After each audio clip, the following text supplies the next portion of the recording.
Broadcasting live from the North Fulton Business RadioX studio, it's time for To Your Health with Dr. Jim Morrow.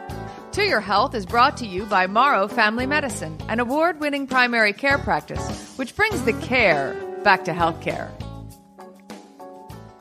Hello and welcome back to Your Health. I'm so glad you chose to join us again today. This is Dr. Jim Morrow. I'm with Morrow Family Medicine. Morrow Family Medicine has offices in Cumming and in Milton, Georgia. We try to utilize state-of-the-art technology along with an old-fashioned attitude to do our best to make you feel both cared for and appreciated. So when you do have a need for utilizing family medical care, we like to think that you might give us a try. We are doing our best to do the best that we can every single day. We appreciate when your choice is Morrow Family Medicine. I am here once again in my office studio. We're still distancing and being careful because of the coronavirus. John is, as always, in his luxurious home studio, and he's looking like $1 million. You can't see him, but he's wearing his To Your Health golf shirt. That's right. Nice to see. John, how are you? Great. How are you today? I'm good. I'm excited about another show. Me too. This is going to be a great one. So I want to remind everybody that, number one, whatever app you're listening to the podcast on, if you would hit the subscribe button, that way you'll be notified whenever we have new episodes that are produced and dropped. So that's a good way to stay up to date with our episodes. This is number 38, so we're getting up there to a small degree. Also, if you have comments or show topics, or if you have just anything you want to tell us, you can reach out to us a couple of different ways. One is by email. That's at drjim, that's Dr. Jim, at toyourhealth.md. Or you can tweet us. We are at toyourhealthmd. So we're on Twitter. We got email. You can listen to the show on the podcast. If you're listening live, you can go to toyourhealthradio.com and listen. So we've got it out there where you can't miss us if you're looking at all, and we appreciate the fact that you have been. I'm going to start off today. Today is August the 5th, 2020, a year that will live in infamy, I'm quite sure. And I want to give you a little bit of a coronavirus update. I haven't done one in the last couple of episodes. For some reason in the last, well, I know the reason, but in the last 2 weeks, hydroxychloroquine has been all over. You can't call it news anymore because it's all editorialized, but that product and social media as well, because people are coming out and saying, I treated people with hydroxychloroquine and they survived. Well, we have also not treated people with anything whatsoever and they've survived. But the bottom line on hydroxychloroquine is in, and that is that it is out. Hydroxychloroquine does not work for COVID-19. Period. You can take that to the bank. You can tell those friends of yours on social media who continue to tell you that they want to try it, that they're wrong. And you can look it up at the NIH website. You can look it up in the New England Journal of Medicine. You can look up a million different places. The real studies show hydroxychloroquine doesn't work. Please quit sending me messages on Facebook Messenger with a 25-minute video about somebody that treated 8 people and they survived. That's not science, and I like to go by science. What is in seems to be steroids. It looks like steroids are really helping typically in the second week of illness. And we're talking about hospitalized people for the most part. But it looks like steroids are making a difference. And there's a lot of scientific reasons for that. But it makes sense when you look at the science, and it makes you happy when you look at the results. Also, there's a drug called tocilizumab, which is an interleukin inhibitor. It's an inflammatory marker inhibitor. And given it the right time, it looks like that's doing some good. So a lot more studies to be done on that, but some progress being made, and people are seeming to do better. On masks, the bottom line on masks is as simple as it is on hydroxychloroquine. They do help. They make a huge difference. We started off thinking that really masks were good for you not to get someone else sick, but there's increasing information that masks also help keep you from getting sick.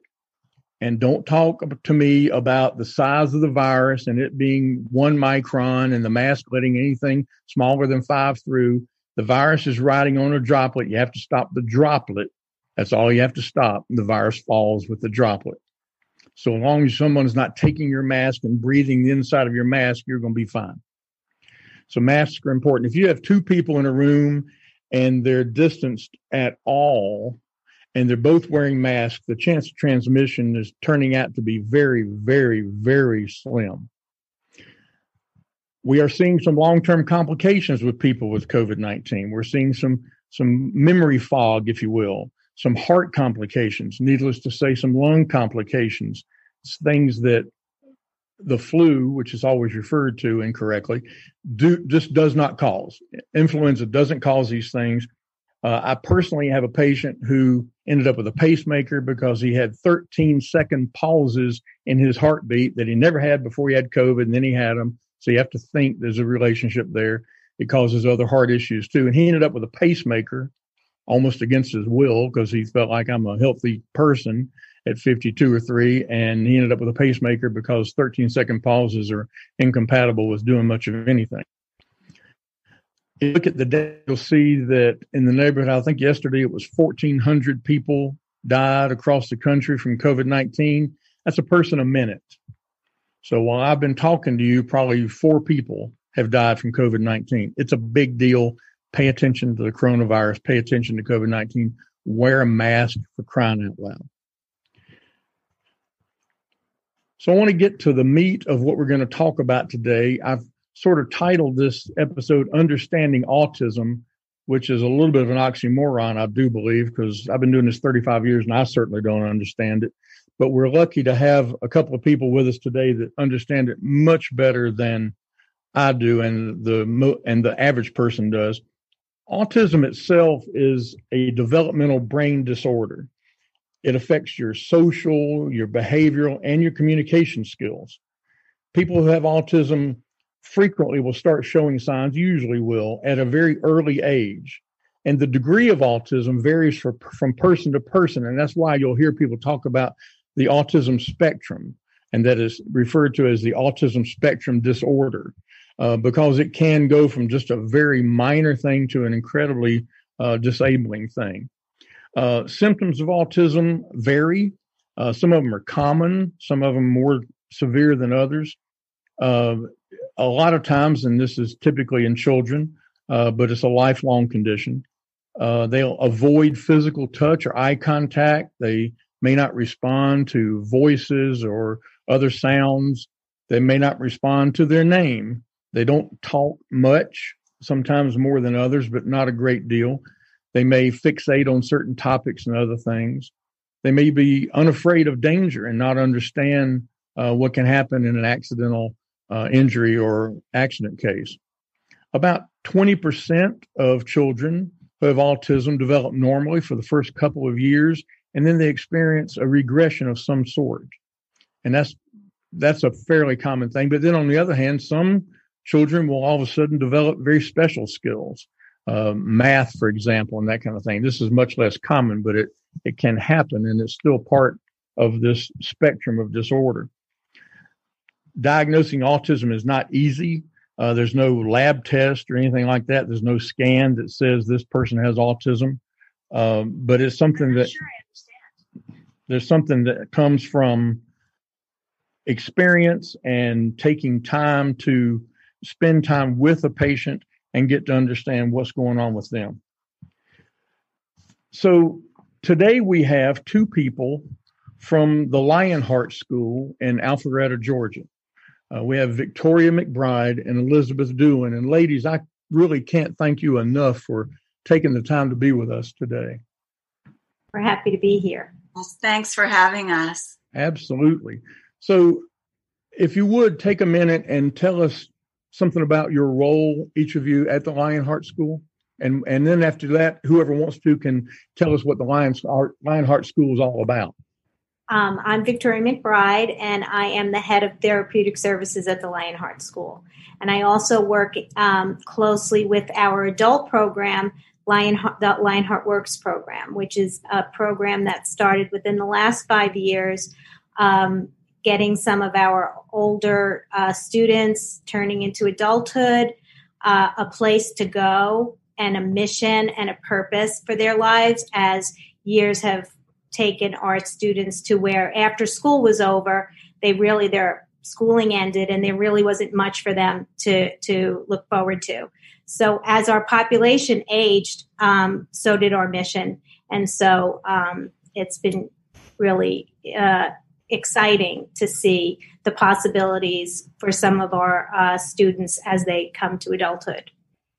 That's wonderful to be able to continue that and give them some continuity there, because I know that's an important thing.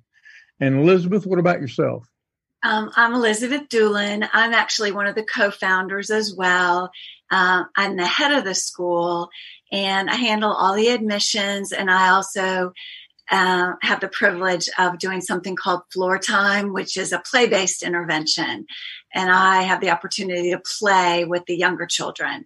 So that I have numerous roles, as we all do. But both Victoria and I spend time with the students or the young adults every day, which is a wonderful piece of what we've been able to do in these roles. Well, that's wonderful. I have to tell you, I first learned about the Lionheart School about 5 years ago, 4 or 5, when my wife Peggy was part of the Leadership North Fulton experience, and their project for their group was to provide a divided wall for the all-purpose room and some other things. And she got to know the people at Lionheart to a degree, and then I did, of course. And we were both just completely blown away with the work that's being done there. It's something that's just not known to enough people in the community, in my opinion. And so I'm very excited to have an opportunity for y'all to come on and speak about the good works that are going on there. So one of the things you mentioned, Elizabeth, was Floor Time, and I did a little bit of research looking into what that is and how that works. Tell our listeners, if you would, how that works and what that amounts to and how it benefits these kids. Okay. Floor Time, actually, if you think of an overarching umbrella, there's the model that we follow. It's called DIR, stands for Developmental, Individual Differences, and Relationship Based. And we can talk about that a little bit more in a minute if you want to. But Floor Time is a play-based intervention that came out of a clinical model that was actually designed for parents to be in relationship in a playful and joyful way, where the parents are following the child's lead. So they're actually building on the child's strengths and getting to know them, understanding their individual differences and understanding where they are developmentally. And then the deeper the relationships, the better they know their children. It is designed to move children kind of through the developmental process, but through play. That's wonderful. I can imagine that would be a much easier way to go about this than some of the things that have been tried in the past. But you mentioned DIR, and let's go ahead and talk about what that is and how it relates to this. Okay. This is, for us, it informs everything that we do. It came out of the work of Stanley Greenspan and Dr. Stanley Greenspan, who's now deceased, but also Serena Weider. And they were the brains behind this. They were working with families in a clinical model, as I said, and they found that if you look at individuals, where they are developmentally, what their individual differences are, how they process information, how they take in information, their motor system, visual system, so on and so forth. And then if you have a deep relationship or can deepen your relationship, you can then understand what I said. You can understand their developmental levels, and you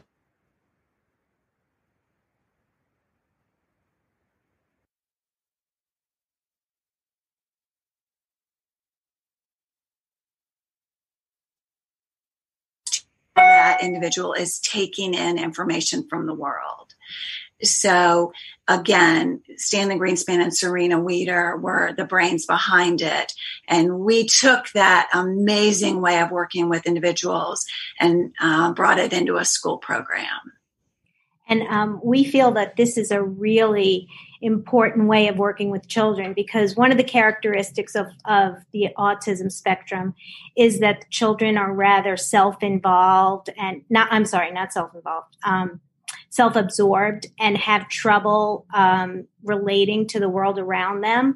And so we feel it's so important to really delve into the I piece, the individual piece, because each child with autism is exactly that. One child with autism is like a fingerprint, and they all have individual profiles that can be similar or very different from each other. So it's really important that as you work with these children, you look closely at their ability to process the world around them. And so how do they visually see the world? How do they auditorily see the world? And so it's really important to spend a lot of time getting to know each child individually. Just to piggyback on what Victoria said, we talk about this. The diagnosis really, it doesn't inform who that individual is. They're unique and extraordinary. They're as individual as the four of us on this podcast. And that's how we like to consider students, as who are they as a unique individual.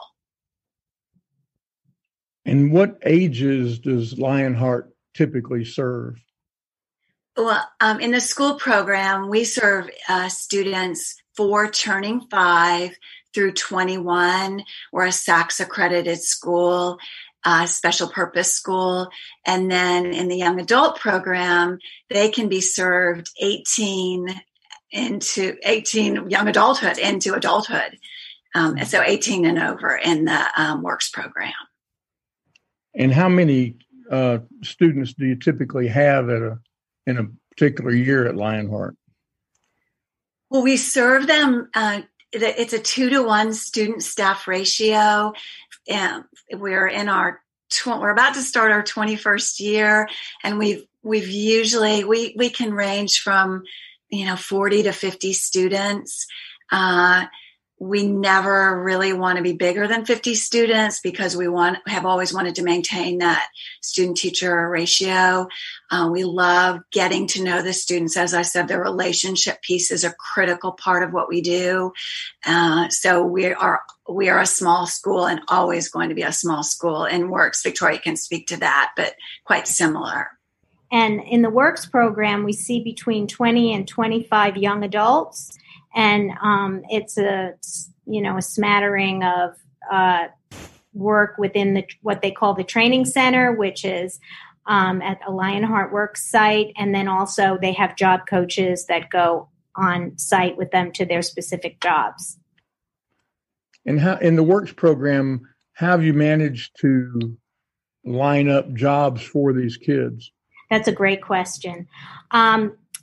Well, we love our relationships. So what we do is as the students age and become young adults, we're really, if the student that is in the Works program is at the school, we start early on when they're very young, and we start to see areas in which they really have affinities and they have real strengths in, and also real interest in. And we start thinking about that, and we start placing them in positions that are in their interests. So we have a wide variety of where we place them. We have a lot of our students enjoy animals, and so we have animal care placements. We have a lot of students that gravitate toward technology. So we find positions that are technology related. Based on their interests and their affinities is where we place them. And some placements go in large groups, but we don't. We do individual placements. And once we secure a placement and the community has been so incredibly welcoming for us. As we go out, if there's a student that has a particular interest in animals, we may go to a vet and they may say, sure, we'll come and we'll come, bring them, and they'll go with the job coach. And so it's been really beautiful to see, because we have most of our students placed in a position that they strive in. So it's not as difficult for them. And going back to the beginning of their experience at Lionheart, I love the fact that you're able to watch and learn what they're good at and what they like. And I can certainly see the benefit there when you get into the Works program. But when they first approach Lionheart, what's that admission process like? Actually, and I do have the opportunity to meet all the families that come for admission. Typically, just out on what a developmental approach is, maybe different than another approach. Then we ask the families to come in. They too meet the students. I always say that the students are the best part of who we are, and I love for anyone who's visiting to get to meet our students. And then if a family leaves and they think, which we love, this is the perfect place for my child, or I'd love to have my child at Lionheart, then we ask them to apply and we invite them back in for a visit. And typically Victoria and I spend time with them. We spend time with them in the floor time room where all the toys are, or the OT room where there are trampolines and swings and, things to climb on. And we just spend time getting to know them. And we try to let families know immediately if we're going to be able to, make that admissions happen. So it's about the relationships, and it's about I think families are the experts in who their child is. We like to be some of the spokes of the wheel, if you will. They're the hub. We're some of the spokes. So if the families believe in what we're doing and how we're doing it, then it's a great place for us to start with a student. Well, if you're having up close to 50 students there, I'm sure you have a wide variety of differences in not only ages but behaviors and such. How does that play a role? How do you handle all those differences there within one school? So it's not usual that we would have 50, but we would have small classes just the same. We do have a 2-to-1 student staff ratio, a highly trained and skilled staff. Most of our teachers have a master's degree. Everyone has a college degree. We have some assistants who have a college degree, might have even been a special ed teacher or a teacher. We also, Victoria is a speech pathologist. We have 2 speech pathologists. We have 2 occupational therapists. We have a reading specialist. We love to look at students from a lot of different vantage points. So the parents and all these professionals that I just described, when you're looking at students as individuals and then you're grouping them in small groups with a highly skilled staff, and then you have parents as a part of that, it really is a recipe for success. I will say, go ahead, Victoria. Did you want to say? Go ahead. If, since you mentioned the question, the behaviors, if you will, I'll just mention this because this is one of my soapboxes. And I will speak for myself, but I can speak for Lionheart. We do see there are great behaviors, and then there are behaviors that are considered problematic. But for the most part, behaviors have a function. They somehow serve the individual. So if you are in a situation, in a classroom, any classroom, in a family, at a restaurant, it doesn't matter where it is. If a child has a behavior, and let's just take the ones that might be considered more problematic, there's a reason for the most part that a student might be doing that thing. And what Lionheart likes to do is look at what is the underlying function, or what is that behavior communicating to us? And then how can we dig in and support the student so that they can find a better way to communicate that underlying thing so that it's not problematic. And that's a really important part of what we do. And what happens is we support the students in the beginning to be able to figure all that out with the families. Ultimately, you end up with young adults that are able to say, I'm struggling because, or I feel like this, so we're not excusing them, we're supporting them so they can ultimately be more independent around things in the world that might cause them to have problems. And then there's a behavior that doesn't work so well for them. And that's why it's so important for us to really dig in on that I piece, the individual piece, because just for a perfect example, we had a child in a classroom that was screaming, and we had no idea why he was screaming. When we looked at that I piece, it ended up being that he was extremely auditorily sensitive. And when the classroom got noisy, or if there was a noise or a sound that was getting in the way, he would scream. So once we were able to identify that, we were able to figure out what to do for him, give him some earphones, take him away from that noise. The behavior went away. There was no, candy at the other end of it. It was just that we intervened based on his individual profile.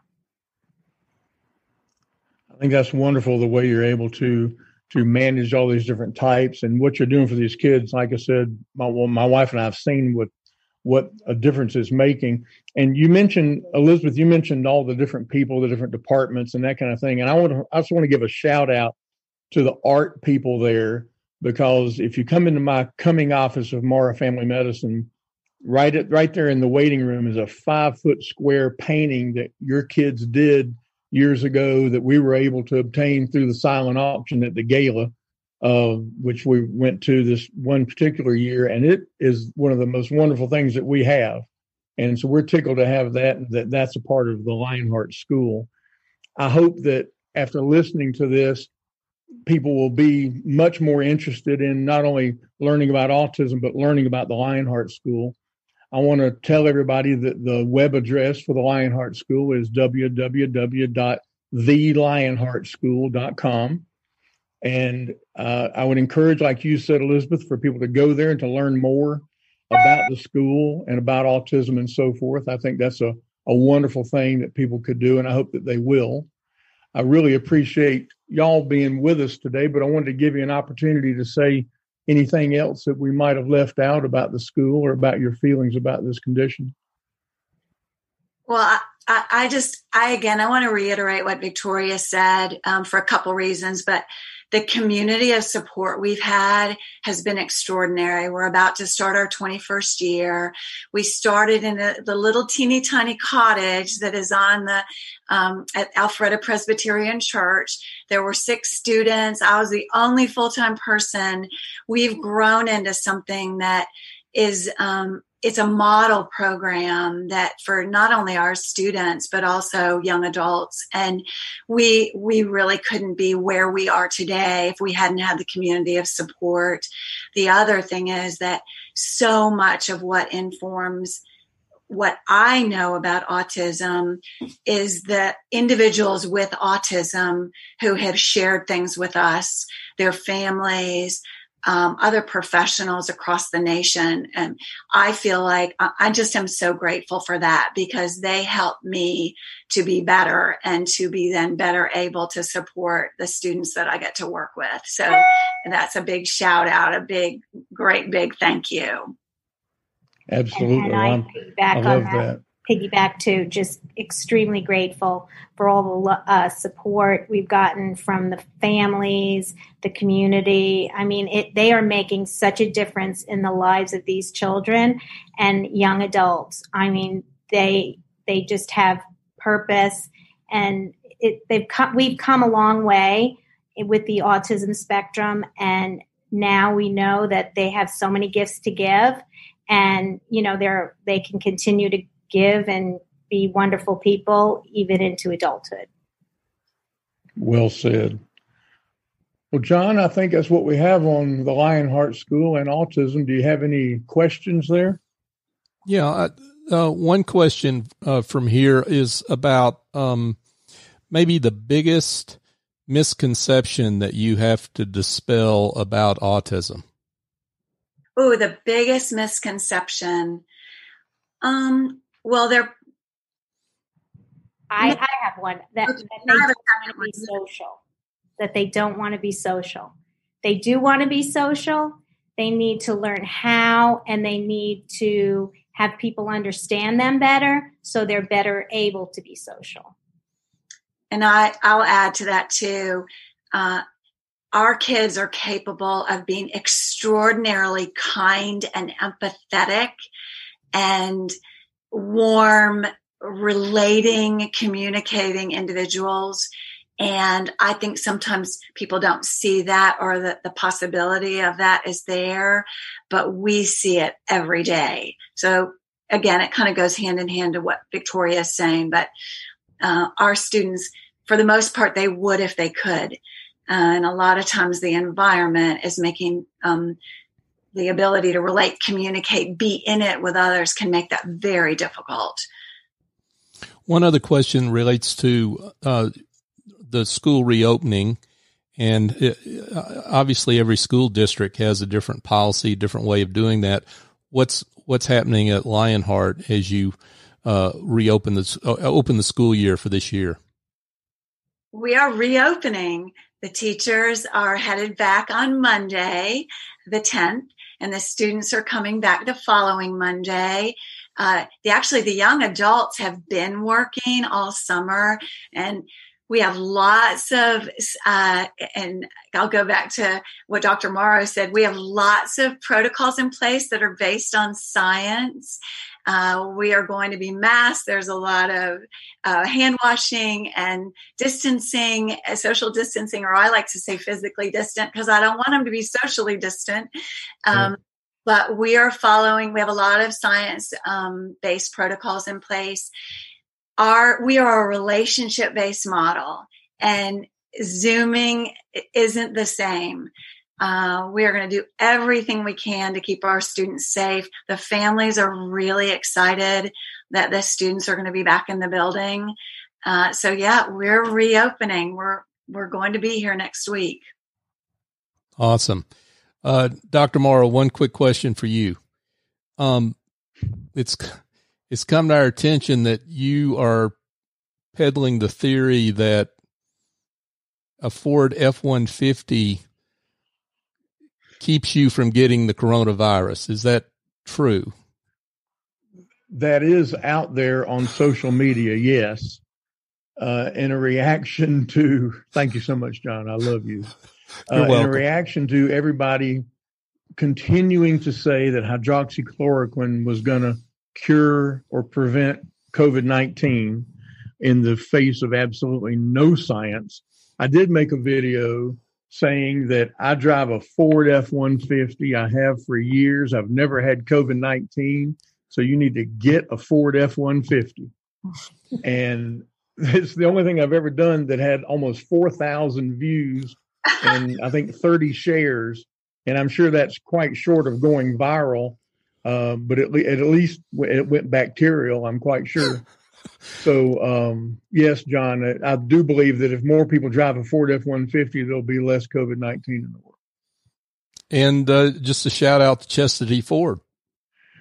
And I buy my Ford F-150s at Chastity Ford in Dahlonega, Georgia, and you should get yours there too. That's exactly right. I love it. Thanks for that. Well, thank you. And ladies, one more time, thank you so much for taking this time. It's a brief podcast, but I think we filled it with information about Lionheart and what a difference you can make and what a difference you are making. And once again, thank you so much for being here with us. Thank you. Absolutely. And John, for now, that's to your help.